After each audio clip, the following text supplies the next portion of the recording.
নারায়ণগঞ্জের রূপগঞ্জে পুলিশের উপর হামলা চালিয়ে অস্ত্র মামলায় গ্রেফতার এক যুবদল নেতাকে ছিনিয়ে নিয়েছে তার সমর্থকরা। এতে আহত হয়েছেন ওসি সহ 7 পুলিশ সদস্য।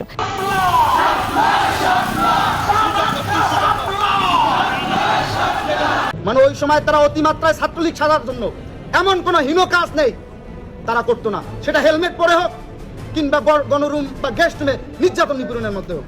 আমরা বাংলাদেশ জাতীয়তাবাদী ছাত্রদল অবশ্যই গণতান্ত্রিক চর্চা করতে চাই। এবং অবশেষে প্রমাণিত হলো যে কওমি আলেম ওলামাদের প্রকৃত বন্ধু এবং শুভাকাঙ্ক্ষী জামাত শিবির।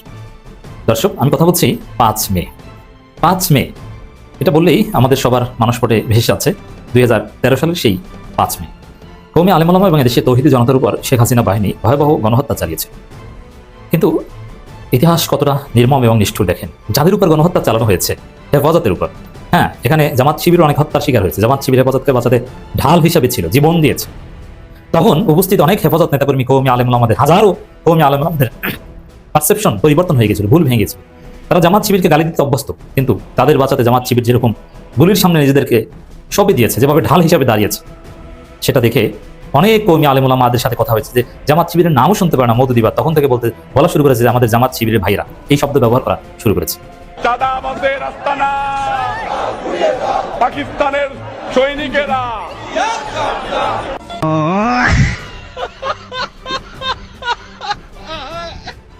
আমাদের দেশে কি এই ভদ্র ভাষা মানুষ অ্যাকসেপ্ট করে না? মানুষ ভাবে কি জানেন, মানুষ ভাবে দুর্বল, বেশি ভালো। আসলে বেশি ভালো না। আসসালামু আলাইকুম দর্শক, বাংলাদেশের বর্তমান রাজনৈতিক প্রেক্ষাপট নিয়ে আজকের এই ভিডিওটি সাজানো। ভিডিওর শুরুতেই অনেকগুলো ভিডিওর অংশ বিশেষ আপনারা অলরেডি দেখে ফেলেছেন, দেখেই বুঝতে পেরেছেন যে আজকের এই ভিডিওটি কতটুকু গুরুত্বপূর্ণ এবং আকর্ষণীয় হতে চলেছে। সবাইকে বলবো আজকের এই ভিডিওটি আপনাদেরকে ধৈর্য সহকারে দেখতে হবে এবং প্রত্যেকটি বিশ্লেষকের বিশ্লেষণগুলো মনোযোগ সহকারে শুনতে হবে। তাহলেই আজকের এই ভিডিওর সারমর্ম জানতে পারবেন বা বুঝতে পারবেন।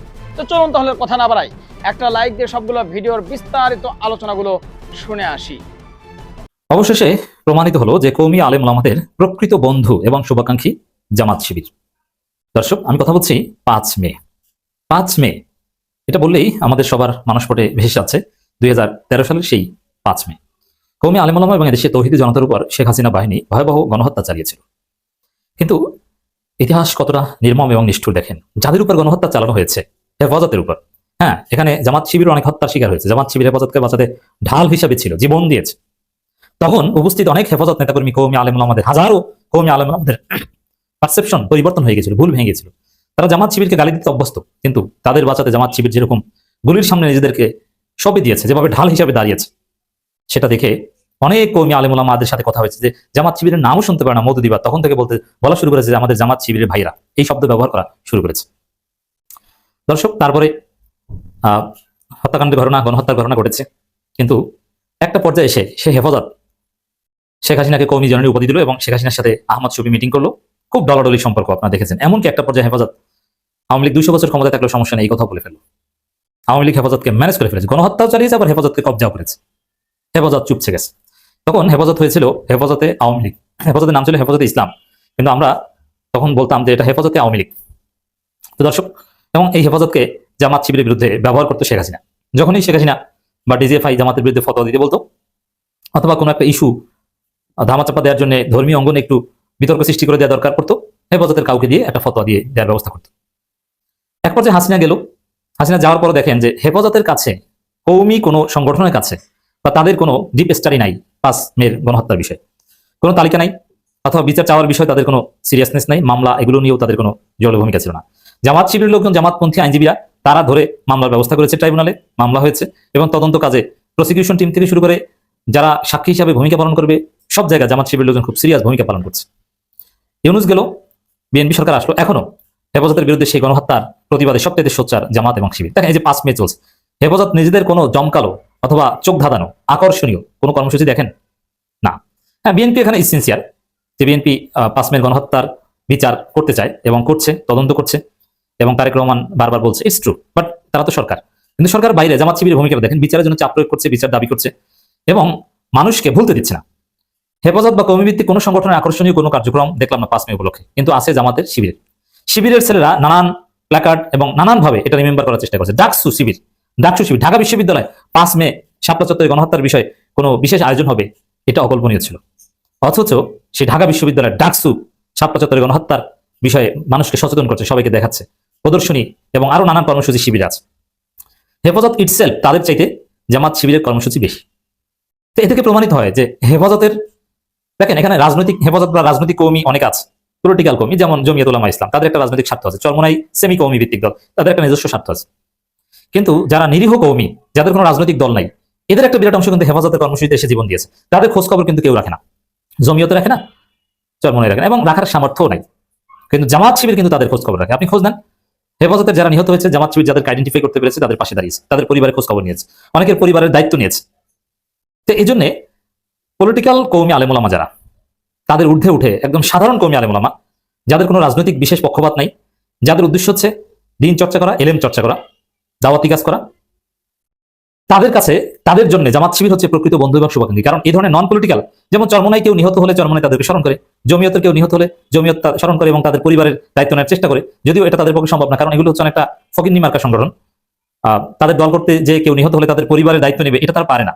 কিন্তু জামাত শিবির পারে, তার পরিবারের দায়িত্ব নেয়। জামাত শিবির প্রতিষ্ঠান আছে, ওই শহীদ পরিবারের কাউকে চাকরি দেয়, যতদিন চাকরি না দিতে পারে ততদিন পর্যন্ত রুটি রুজির সব ব্যবস্থা তারা নিজেরা করে, তারপরে পরিবারের সক্ষম কাউকে চাকরি দিয়ে দেয়। ইসলামী ব্যাংক, ইবনে সিনা, বিভিন্ন জায়গায় আরো নানান প্রতিষ্ঠান আছে। আপনারা তো চিনেন শুধু ইসলামী ব্যাংক, ইবনে সিনা, কিন্তু এর বাইরেও আমাদের হাজার প্রতিষ্ঠান আছে যেখানে চাকরি দেওয়া হয়। কিন্তু এরকম কোনো প্রতিষ্ঠান কর্মীদের অন্য কোনো দলের নাই, যার ফলে তারা এটা করতে পারে না। এবং টাকা পয়সা তো বড় হুজুররাই খেয়ে ফেলে, তারা এই আহত নিহত পরিবার তাদেরকে কে দেবে? কিন্তু জামাত শিবির এই নন পলিটিক্যাল আইডেন্টিটি লেস সাধারণ কর্মী আলেমুলামা যারা বিভিন্ন জায়গায় নির্যাতিত হয়েছেন, মোদী বিরোধী আন্দোলন কিংবা 5 মে, খোঁজ নেন যে জামাত তাদের পাশে দাঁড়িয়েছে। এবং শহীদ পরিবারের কারো চিকিৎসা লাগলে এবং কেউ নতুনভাবে তাদের পরিবারের কারো চিকিৎসা প্রয়োজন হলে ইসলামী ব্যাংক, ইবনে সিনা এরা বিশেষ ডিসকাউন্টে অনেক জায়গায় ফ্রি চিকিৎসা দেয়, নানানভাবে তাদের পাশে আছে। অতএব এটা স্পষ্ট, জাস্ট শাপলা চত্বরে যারা নন পলিটিক্যাল আহত হয়েছেন, যাদের কোনো কর্মীভিত্তিক কোনো দল করে না, তাদের দিয়ে খোঁজ নিয়ে দেখেন, জামাতই তাদের কাছে প্রিয়, জামাতই তাদের প্রকৃত শুভাকাঙ্ক্ষী। দর্শক, শাপলা চত্বরের ঘটনা নিরপেক্ষ তদন্ত কমিশনের দাবি জামাত আমিরের। আমরা জামাত এটা নিয়ে কতটা সিরিয়াস, জুলাই ঘোষণাপত্রে শাপলা চত্বরের বিষয়টা অ্যাড করানোর জন্য জামাতের যথেষ্ট সোচ্চার ভূমিকা আমরা দেখেছি। রাজধানী শাপলা চত্বরে 2013 সালের 5 মের ঘটনাকে ঘিরে স্বাধীন ও নিরপেক্ষ তদন্ত কমিশন গঠনের দাবি জানিয়েছেন জাতীয় সংসদের বিরোধী দলের নেতা বাংলাদেশ জামাত ইসলামী আমির ডাক্তার শফিকুর রহমান।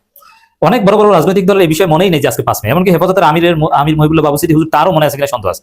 কিন্তু জামাতের আমির প্রবাসী থেকেও এই বিষয়ে বিবৃতি দিয়েছেন এবং জোরালো বিবৃতি দিয়েছেন। শিবিরের একটা নিউজ, অন্ধকারে হারিয়ে যাওয়া সত্য। 5 মে মধ্যরাতে শাপলা চত্বরে অভিযানের সময় বিদ্যুৎ সংযোগ বিচ্ছিন্ন করে দেওয়া হয়েছিল এবং দিগন্ত টিভি, ইসলামিক টিভি, আমার দেশের মতো মিডিয়াগুলো বন্ধ করে এক পরিকল্পিত মিডিয়া ব্ল্যাকআউট তৈরি করা হয়েছিল। এর মাধ্যমে সত্য গোপন করার এক নির্লজ্জ প্রচেষ্টা চালানো হয়। অপারেশনের নামে ফ্ল্যাশ আউট, কিন্তু বিচারে আজও অন্ধকারী।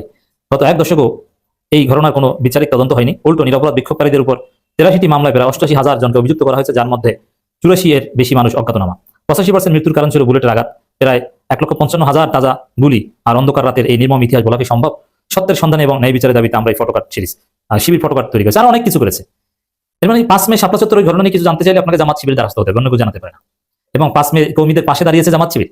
বিএনপি গাদ্দারি করেছে, জাতীয় পার্টি গাদ্দারি করেছে। খালেদা যে নির্দেশনা ছিল, কিন্তু মির্জা আব্বাসরা বিএনপিকে হেফাজতের পাশে দাঁড়াতে পারেনি। বিএনপি ঐতিহাসিকভাবে 5 মের সাথে গাদ্দারি করেছিল, বেইমানি করেছিল, মুনাফিকি করেছিল। তো কি প্রমাণিত হলো? চরমোনাই মুনাফিকি করেছিল, মনে আছে না? এটা তো সবাই জানে। প্রমাণিত হলো যে কওমি আলেম আমাদের প্রকৃত বন্ধু জামাত শিবির। দর্শক, আশা করি সবগুলো ভিডিওই দেখেছেন এবং সকল বিশ্লেষকদের বিশ্লেষণগুলো মনোযোগ সহকারে আপনারা শুনেছেন। তো প্রত্যেকটি বিশ্লেষকের বিশ্লেষণগুলো শোনার পরে আপনারা কি জানলেন, বুঝলেন? অবশ্যই আপনাদের মূল্যবান মতামত আজকের এই ভিডিওর কমেন্ট বক্সে জানিয়ে দিন। আর হ্যাঁ, পারলে ভিডিওটি শেয়ার করে সবাই দেখার সুযোগ করে দিন। আর আমাদের এই channel Nasir Islamic media centre যদি আপনারা নতুন হন, প্রতিনিয়ত এ ধরনের গরম গরম খবরগুলো পেতে আমাদের এই চ্যানেলটি সাবস্ক্রাইব করে আমাদের সাথে থাকুন। ইতিমধ্যে যারা অলরেডি সাবস্ক্রাইব করে দিয়েছেন সবাইকে অসংখ্য ধন্যবাদ জানিয়ে ভিডিওটি এখানে শেষ করছি। ভালো থাকবেন সবাই, আল্লাহ হাফেজ।